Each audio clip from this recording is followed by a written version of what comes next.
Welcome to Kavitha recipe Tamil. இன்னைக்கு பார்க்க போகிற ரெசிபி விநாயகருக்கு ரொம்பவே பிடித்த குளக்கட்டை, பூர்ண குளக்கட்டை எப்படி செய்யலாங்கிறத பார்க்கலாம் வாங்க. ஃபஸ்ட்டு இந்த ரெசிபி செய்ய ஒரு கப்பில் மாவு, பச்சரிசி மாவு எடுத்து வச்சுருக்கேன். கடையில் ரெடிமேடாக வாங்கின மாவு தான் இந்த மாதிரி எடுத்துக்கோங்க, இல்லை வீட்டில் ரெடி பண்ணி வேணாலும் எடுத்துக்கலாம். இப்போ இந்த ஒரு கப்பு மாவு, பச்சரிசி மாவு, இதுக்கு நாட்டு சக்கரை, இந்த கப்பில் ஒரு கப்பு நாட்டு சக்கரை, பொட்டுக்கடலை ஒரு கப்பு, எள்ளு, இதை வச்சு தான் நம்ம செய்ய போகிறோம். ஃபஸ்ட்டு ஒரு கடாய் எடுத்து இந்த பச்சரிசி மாவு நல்லா லைட்டாக கலர் மாறாத அளவுக்கு இந்த மாதிரி ஸ்டவ்வை கம்மி பண்ணி வறுத்துக்கலாம்.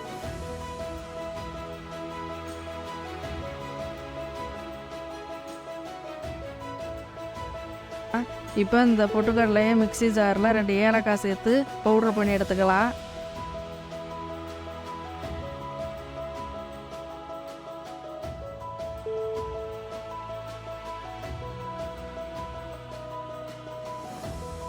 மாவு இந்த பக்குவத்துக்கு நல்லா பிசைஞ்சு எடுத்துக்கோங்க. அந்த மாதிரி இப்போ நாட்டு சர்க்கரை ஒரு பாத்திரத்தில் சேர்த்து ஸ்டவ்வை பற்ற வச்சு ஒரு கப்பு நாட்டு சர்க்கரைக்கு 1/2 டம்ளர் தண்ணி சேர்த்து நல்லா சர்க்கரை நல்லா கரைய வர இந்த மாதிரி கிளறிக்கிட்டே இருங்க.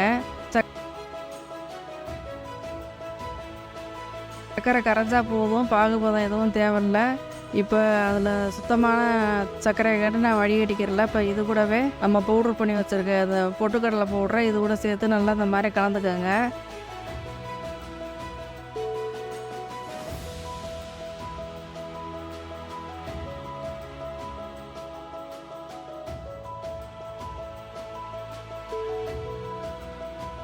கலந்துட்டு எள்ளு 1/2 டீஸ்பூன் எள்ளு சேர்த்து இது கூட நல்லா மிக்ஸ் பண்ணிக்கிறேன். இந்த மாதிரி ஸ்டவ்வை நல்லா லோ ஃப்ளேமில் வச்சுட்டு இந்த மாதிரி கிளறிக்கிறோன்னா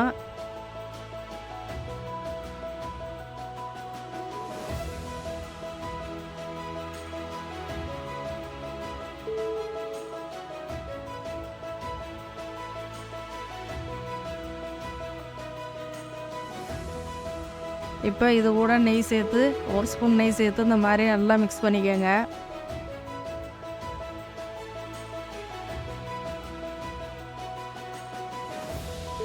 இப்போ இது ரெடி ஆயிடுச்சு, இது ஓரமாக இருக்கட்டும். இப்போ மாவு, வறுத்த மாவு ஒரு பாத்திரத்தில் சேர்த்துட்டு சுடு தண்ணி ஊற்றி லைட்டாக கொஞ்சம் கொஞ்சமாக தெளித்து முறுக்கு மாவு பக்குவத்துக்கு இந்த மாதிரி பிசைஞ்சு எடுத்துக்கோங்க.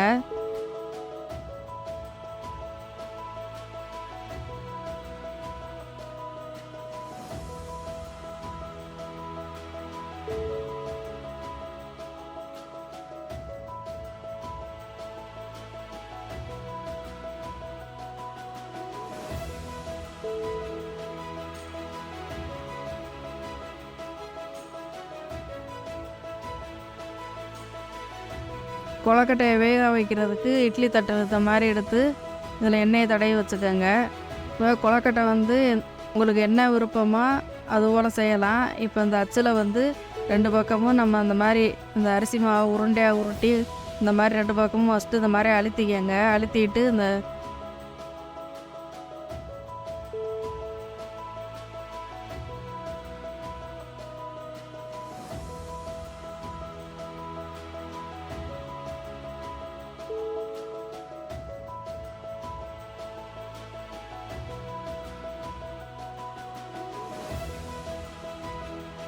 ரெடி பண்ணி வச்சுருக்க அந்த பூரணத்தை எடுத்து இது கூட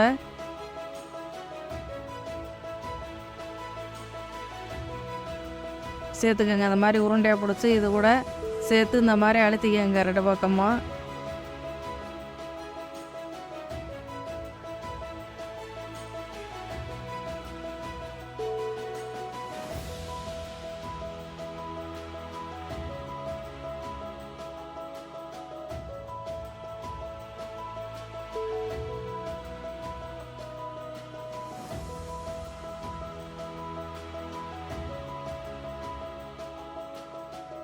இப்போ இதை எடுத்து இது ஓரமாக இருக்கட்டும். இந்த மாதிரி பண்ணலாம்.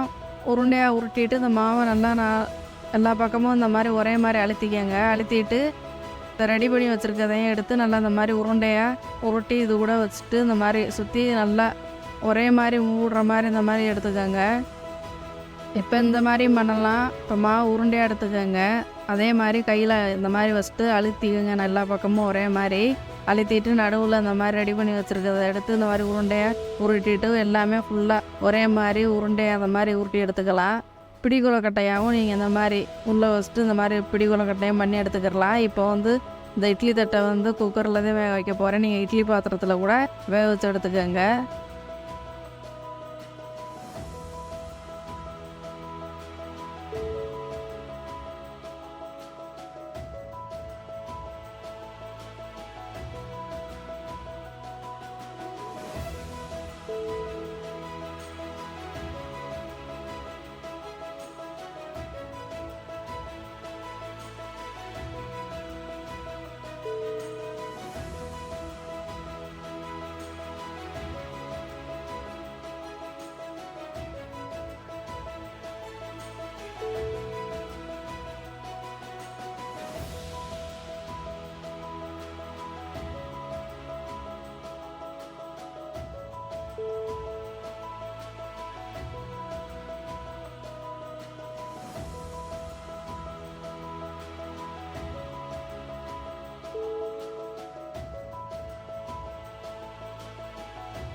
இப்போ ஒரு 10 நிமிஷம் ஆகணும் வேகிறதுக்கு.